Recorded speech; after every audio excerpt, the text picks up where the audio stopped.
Cordial saludo, mi nombre es Fabián Cortés y junto a mis compañeros Sebastián Gómez y Samuel Otálora vamos a estar presentando el artículo Simulación multimétodo y optimización multiobjetivo de alimentos para la evaluación del potencial de flexibilidad energético en la refrigeración de procesos de producción.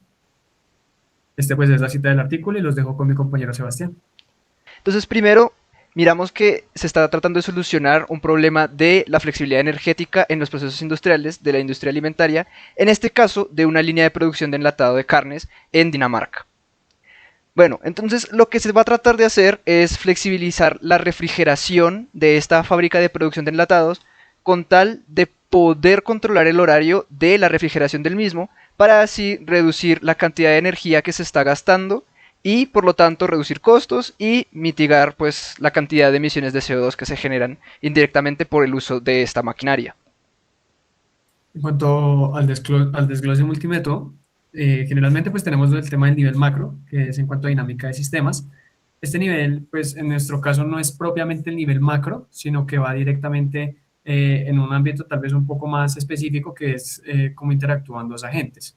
En cuanto a las propiedades termofísicas de la unidad de refrigeración. En cuanto al nivel maso, tenemos el modelado basado en agentes y básicamente esos agentes, lo que me refiero, es una sala de refrigeración, perdón, una unidad de refrigeración, que es la que enfría toda una serie de salas de refrigeración.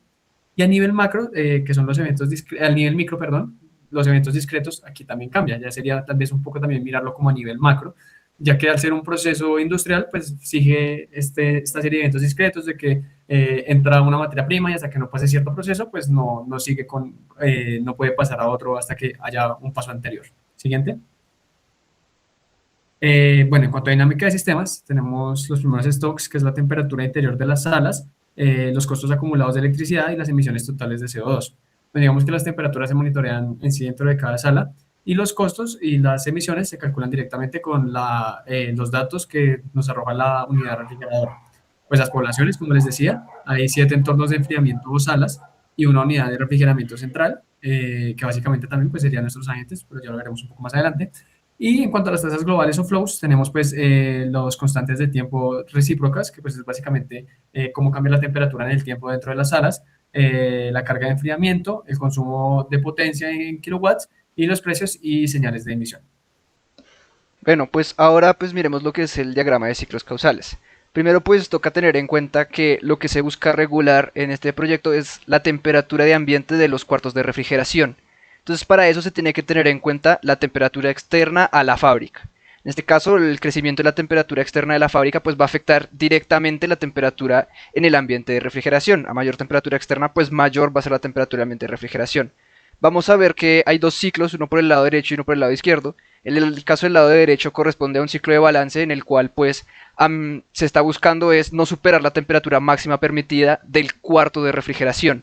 Mientras que en el del lado izquierdo queremos es no estar por debajo de la temperatura mínima permitida.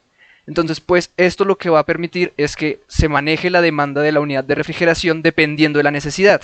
Si se observa, tenemos un delay desde la demanda de la unidad de refrigeración hacia la temperatura de ambiente de refrigeración, porque precisamente la temperatura no va a cambiar instantáneamente. Cuando se haga la solicitud de demanda refrigeración, la temperatura del cuarto va a tener que bajar, pero pues eso va a tardar un tiempo. Y en el caso de que se necesite aumentar la temperatura, que va a estar directamente influenciada por la temperatura externa, también va a gastar un tiempo. Y pues recordemos que entre más se necesite refrigerar, pues va a haber más consumo energético. El diagrama de Forrester pues toma también un poco de esas ideas, pero es un poco más trivial.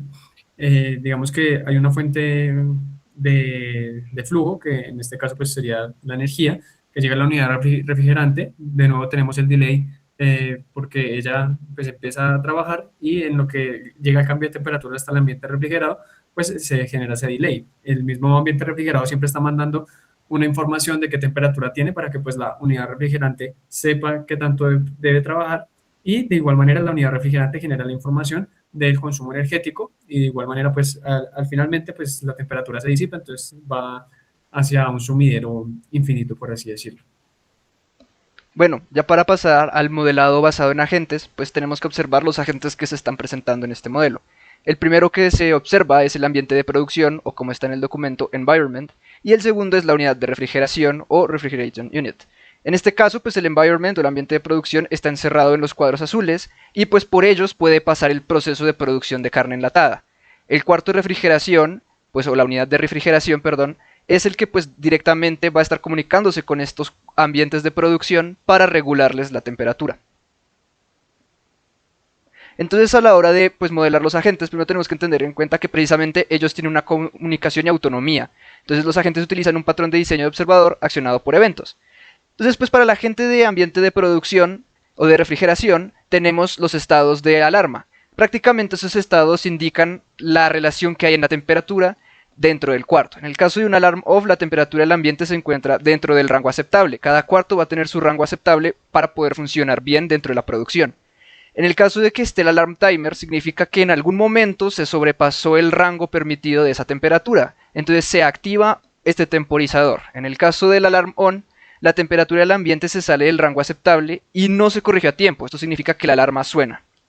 Entre los parámetros se encuentra la configuración de alarmas, precisamente el rango y la temperatura aceptable con su temporizador, la temperatura inicial del ambiente y la temperatura externa que va a afectar directamente a la hora de aumentar la temperatura del cuarto, en caso que se requiera. En el caso del agente de unidad de refrigeración, que es el que reparte precisamente la refrigeración a los cuartos, se tiene un estado de refrigeración ambientes on-off. En el caso de que esté on, va a haber refrigeración directa a un cuarto específico. En el caso de que esté off, pues no hay refrigeración a ese cuarto específico. También se tiene pues precisamente el estado de consumo energético. Dependiendo de cuántos estados on-off tenga de a sus cuartos específicos, pues la energía va a cambiar en el gasto que se haga de ella. Los parámetros se tienen pues precisamente los ambientes de producción y refrigeración asociados, el consumo on-off de ambiente y pues un horario que en el documento se le da a estos agentes. Aquí pues podemos precisamente ver los diagramas de transición de estados. En el lado izquierdo pues tenemos el del ambiente de producción o de refrigeración. Prácticamente lo que dice es que inicia en un estado alarm off. Después de un rato va a mirar si se activa el alarm timer, es porque se pasa precisamente del rango permitido.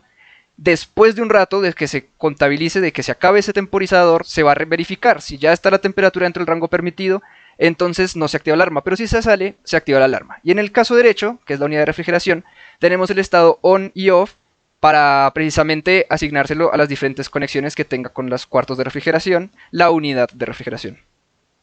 En cuanto al tema, el paradigma de los eventos discretos, pues como ya lo expliqué, es una fábrica, entonces el proceso tiene que pasar de un lado al otro de manera secuencial. Entonces tenemos colas, bloques de almacenamiento y agrupamiento, ya lo veremos más adelante con el diagrama. Tenemos recursos limitados, que básicamente es el personal, y pues la capacidad de maquinaria, que generalmente es uno a uno, es secuencial, como les digo, y tiempos de ciclos, que en este caso cada delay se toma como un proceso, puede ser curado, puede ser empaquetado además, y de esa manera se toman los tiempos de ciclo. Bueno, este es el diagrama que básicamente se ve el funcionamiento discreto de todo el proceso, es decir, se recibe la carne, pasa a curado, pasa a una habitación de enfriamiento y después se divide en 7 líneas de molido y también ahí mismo se empaqueta dentro de las latas, pasa a una cocción hidroestática, a un proceso de empaque y sale de la fábrica. Y bueno, esta es la manera en la que lo plantean los autores. Básicamente cada proceso es un pequeño evento discreto en el que, perdón, un pequeño momento de simulación discreta y de esa manera se van conectando secuencialmente. Y pues bueno, aquí se presenta pues ya la infraestructura original de la fábrica que se analizó en el informe. Prácticamente pues podemos ver que la fábrica no solamente utiliza productos enlatados de carne, sino también una parte de salchichas, pero pues aquí se ve en su totalidad. Bueno, en el tema de los datos y el rigor estadístico, tenemos que el enfoque es guiado por datos, es decir, todo lo que ya se conoce de la empresa, pues todos los datos que se han recopilado es lo que se usa para la simulación. En el caso de la regresión simbólica, se utiliza para el consumo eléctrico de la unidad de refrigeración. Es decir, se utiliza la regresión en base a los datos para saber qué tanto consume la unidad refrigerante. Bueno, tenemos las constantes de tiempo recíprocas, que ya se mencionaron atrás, y los parámetros del proceso, que pues son los tiempos de ciclo, retrasos y cómo se define todo este tema. En cuanto al diseño experimental, tenemos los factores principales que son el programa de operación de la refrigeración, los pronósticos meteorológicos, el clima que va a estar haciendo y también qué tanta demanda va a haber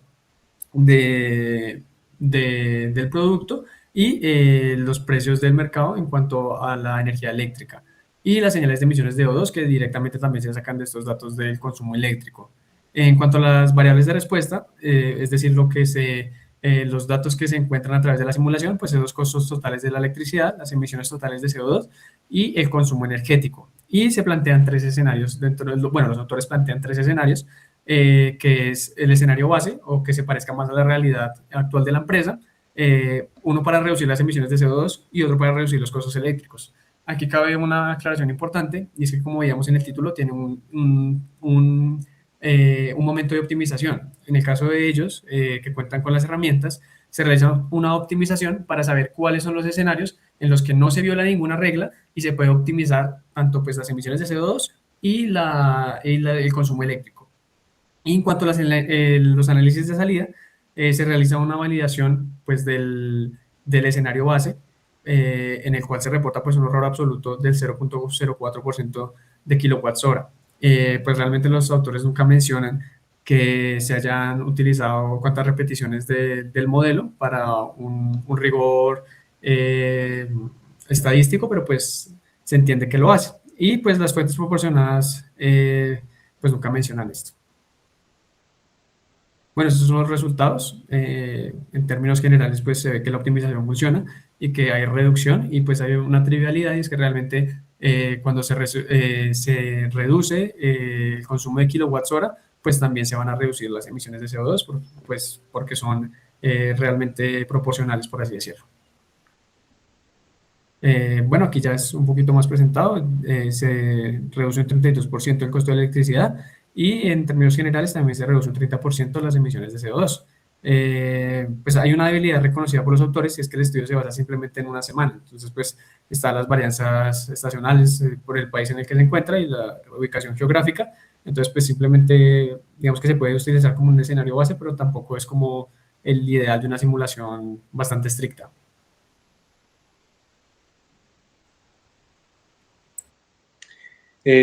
Bueno, entonces ahora pues yo les voy a explicar la replicación que hicimos del modelo. Entonces, bueno, si entramos aquí en AnyLogic, primero, pues el modelo está pues hecho en horas. O sea, digamos como que por lo menos la parte de simulación de eventos discretos y esto usa horas. Entonces, pues para una semana usamos 168 horas, ¿no? Em, ¿qué tiene este modelo? Entonces, primero tenemos la parte que es de dinámica de sistemas, que sería pues cada una de las 7 salas que tienen sus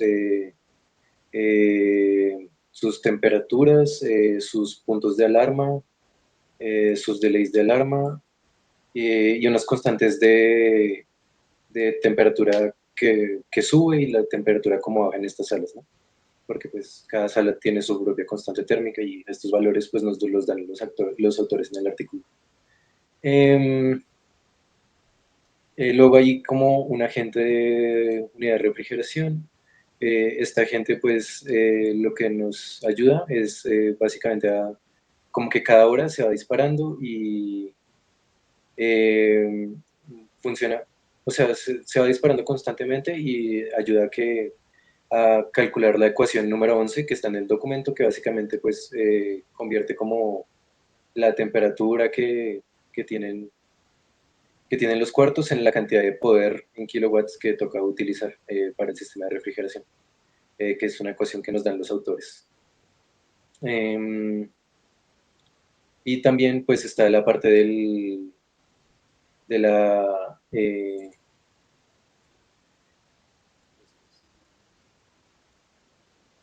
parte de la alarma, que pues la parte de la alarma es básicamente similar a lo que explican mis compañeros antes, sirve más o menos para si un cuarto está por encima de lo permitido, pues el sistema entra en una alarma y pues concentra más energía en ese cuarto y para que se enfríe más rápido. Luego tenemos, digamos que una especie de simplificación de los eventos discretos, debido a que pues en el, en el artículo se saltan como varios detalles de cómo funcionaba la fábrica como tal, y faltaban varios datasets, entonces pues también se utilizaron bastantes simplificaciones. Eso ahorita pues explico un poquito más al respecto, pero aquí está como un... ya. Aquí se puede ver más o menos el sistema de, sí, de eventos discretos, que pues básicamente es como el funcionamiento de la fábrica, y eso pues va cambiando las temperaturas como tal dentro de la fábrica y va alterando todo, ¿no? Aquí más arriba, en el artículo nos hablan de una parte de simular como los empleados dentro de la fábrica. Entonces digamos que esto era una parte importante que creaba picos. Entonces digamos que para incluirlo de una manera simplificada, se hace un evento que cada pues una cantidad de tiempo simula como un aumento en la temperatura, porque pues hay personal, digamos que rotando de turno, etcétera, ¿no? Entonces es este evento de acá. Eh, para la variable de la temperatura del exterior utilizamos, bueno, estas son unas fuentes que estaban en el artículo. Básicamente de ahí no tenemos los datasets exactos que ellos usaron, entonces pues no se podía hacer como uno a uno, pero básicamente lo que se hizo fue como sacar un promedio de la temperatura de más o menos las fechas en las que ellos hicieron el modelo usando esta página. Y con esto, no, sí, con esta página, y con esto pues se promedió como la temperatura exterior, más o menos, y con esta otra se calculó la parte de cuánto sería como el costo por kilowatt y las emisiones de CO2, que pues en esta página también hay datos al respecto, entonces se promedió y se hizo como un cálculo para esto, ¿no? Em, entonces pues eso es más o menos como las partes del modelo, y pues si corremos aquí el modelo, em, ya. Entonces podemos ver acá más o menos, pues aquí se ve que pasaron 168 horas, aquí se ve como una media, la media del artículo era como 222, algo así, entonces estaba más o menos cerca. Aquí en el consumo de kilowatts podemos ver un pico, que esto fue una alarma que se saltó porque hubo un pico de energía en algún cuarto, y entonces pues se tuvo que aplicar una alarma. Em, Aquí podemos ver los datos. Estos datos que tenemos aquí en este modelo se diferencian el del CO2 se diferencia por 3,2%, este de aquí se diferencia por 16,5%, y este de acá se diferencia por 22,8%. Eh, digamos que este es como el que más se diferencia, porque para los datos no estaban como tal, como no teníamos bien el dataset exacto que ellos usaron, entonces estaba un poquito difícil de calibrar. Y, y ya, ese sería como más o menos el resumen del modelo.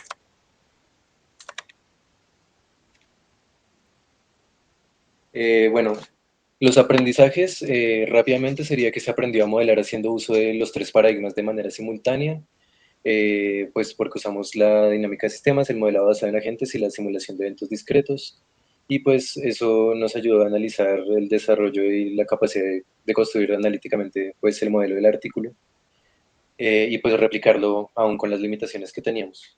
Desafíos fueron pues el modelado y la programación, porque habían como bastantes cosas que pues tocó aprender, digamos, sobre la marcha, porque había como algunas problemáticas al usar el AnyLogic, que a veces no funcionaba bien. Los datos del artículo, porque no todos los datos estaban bien especificados, y pues como tal las limitaciones del AnyLogic, sobre todo porque estamos usando la versión gratuita, ¿no? Pues aquí están las contribuciones y el uso de la IA.